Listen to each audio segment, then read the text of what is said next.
नमस्कार बच्चों। आज मैं आपको शब्दालंकार का तीसरा भेद श्लेष अलंकार समझाने जा रही हूँ। आइए श्लेष अलंकार की परिभाषा देखते हैं। श्लेष का अर्थ होता है चिपकना। जब किसी शब्द का प्रयोग एक ही बार किया जाता है लेकिन उससे कई अर्थ निकलते हैं तो वो श्लेष अलंकार कहलाता है।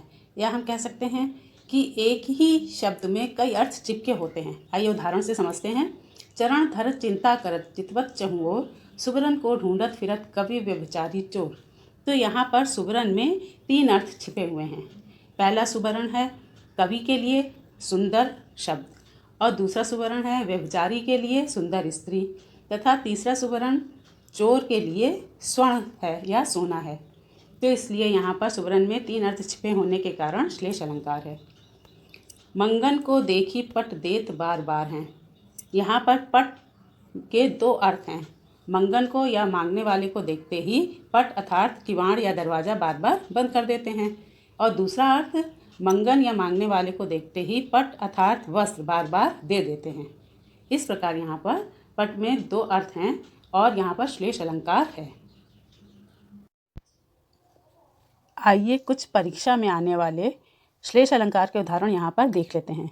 मधुबन की छाती को देखो सूखी इतनी इसकी कलियाँ। यहाँ कलियाँ शब्द में दो अर्थ छिपे हुए हैं। पहला अर्थ है फूल के खिलने के पहले की दशा, और दूसरा अर्थ है यौवन आने के पहले की दशा। जो रहीम गति दीप की कुल कपूत गति सोए, बारे उजियारो करे बढ़े अंधेरो होए। इसमें दीपक के चरित्र जैसा ही कुपुत्र का भी चरित्र होता है, यह बताया गया है। दोनों पहले तो उजाला करते हैं पर बढ़ने के साथ साथ अंधेरा हो जाता है। यहाँ पर बारे और बढ़े दोनों का अलग अलग दो दो अर्थ हैं। बारे का अर्थ है दीपक जब जलता है तो उजाला करता है, और इसका दूसरा अर्थ है जब पुत्र जन्म लेता है तो कुल में उजाला हो जाता है। और यहाँ बढ़े शब्द के भी दो अर्थ हैं। पहला अर्थ है दीपक के संदर्भ में, जब दीपक बढ़ता है, बढ़ाया जाता है अर्थात बुझता है तो अंधेरा होता है, और पुत्र के संदर्भ में कुपुत्र जैसे जैसे बड़ा होता है वैसे वैसे अपने कर्मों से कुल में अंधेरा करता है। इस प्रकार यहाँ पर शब्द के दो अर्थ होने के कारण श्लेष अलंकार है। मेरी भव बाधा हरो राधा नागरी सोए, जा तन की झाई परे श्याम हरित दुति होए। यहाँ पर इसमें बिहारी कवि बता रहे हैं कि राधा उनके सांसारिक कष्टों को दूर करें, जिनके सुंदर रूप की झलक देखने से ही श्री कृष्ण अत्यंत प्रसन्न हो जाते हैं, या जिनके शरीर की सुनहरी या पीले रंग की कांति या छाया पड़ने से श्री कृष्ण के शरीर की नीली कांति हरे रंग की हो जाती है। इस प्रकार यहाँ पर हरित के दो अर्थ हैं। पहला हरित का अर्थ है प्रसन्न होना, और दूसरा अर्थ है हरे रंग का होना। रावण सर सरोज बंचारी चली रघुबीर सिली मुख। रावण के सिर रूपी कमल वन में विचरण करने वाले रघुबीर के बाण रूपी भ्रमरों की पंक्ति चली। यहाँ पर सिली मुख के दो अर्थ हैं। पहला अर्थ है बाण और दूसरा अर्थ है भ्रमर। पी तुम्हारी मुख बास तरंग आज बौरे भौरे सहकार। यहाँ पर बौरे शब्द के भी दो अर्थ हैं। पहला भौरे के लिए मस्त होना, और दूसरा बौरे आम के प्रसंग में मंजरी निकलना। इस प्रकार यहाँ पर एक ही शब्द में दो अर्थ होने के कारण श्लेष अलंकार है। जो घनीभूत पीड़ा थी मस्तक में स्मृति सी छाई, दुर्दिन में आंसू बनकर आज बरसने आई। यहाँ पर घनीभूत शब्द के दो अर्थ निकल रहे हैं।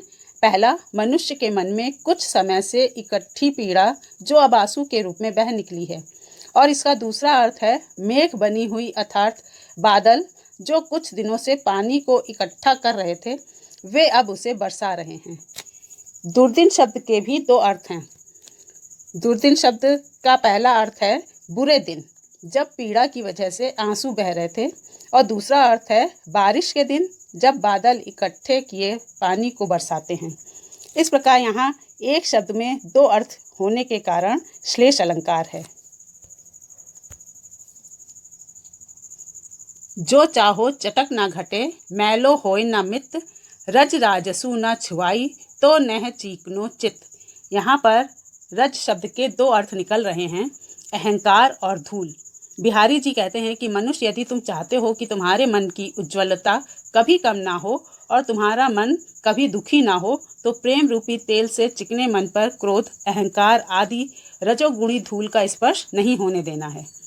इस प्रकार रज शब्द के दो अर्थ निकल रहे हैं, यहाँ पर श्लेष अलंकार है। सीधी चलते रहा जो रहते सदा निशंक, जो करते विप्लव उन्हें हरि का है आतंक। जो लोग चुपचाप सीधे रास्ते से निकल जाते हैं वो निशंक रहते हैं, यानी उन्हें कोई परेशानी नहीं होती। पर जो विप्लव करते हैं या छेड़खानी करते हैं वो ही बंदरों से आतंकित भी होते हैं। हरि का यहाँ पर पहला अर्थ बंदर है। इसका दूसरा अर्थ है, जो लोग जीवन सीधे रास्ते जीते हैं उन्हें कोई भय नहीं, परंतु जो लोग विप्लवी होते हैं यानी कि सीधी राह नहीं चलते, हरि यानी ईश्वर का आतंक भी उन्हें ही होता है। इसलिए यहाँ हरि का दूसरा अर्थ ईश्वर भी होता है।